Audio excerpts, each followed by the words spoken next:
જો હું તમને બધાને છે ને અત્યારથી જ કહી દઉં છું, મારો મગજ છે ને ગરમ કરતા જ નહીં અઠવાડિયા સુધી, અને મને તો વતાવતા જ નહીં. ખાસ કરીને તમે એક કામ કરો, અત્યારથી જ છે ને મારી જોડે અબોલા લઈ લો.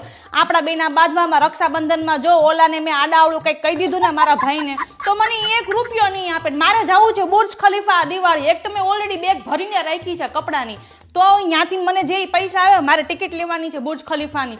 એટલે એક કામ કરો, તમે તમારા બેનના ઘરે હવારથી વહી જાજો, હું મારા ભાઈના ઘરે વહી જઈશ. બસ આપણે પતી ગયું. પછી આપણે સાંજે બે મળીશું ને ત્યારે જ આપણે વાત કરીશું.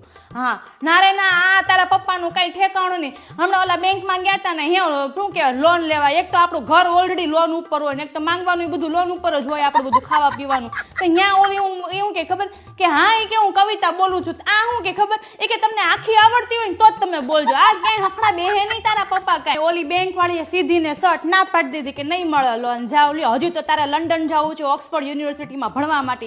એ તો તારા પપ્પાને તું વાત તો કર, એને સમજતા તે એક જન્મ વહી જાય. બહુ મોઢું કઈ મલકાવાની જરૂર નથી. મારે એકલીને જ બુર્જ ખલીફા જવાનું છે. ત્યાંથી એક જ જણાના ટિકિટના પૈસા આવવાના છે. એટલે હું ફરવા એકલી જ જઈશ અને હું એકલી જ પાછી આવીશ.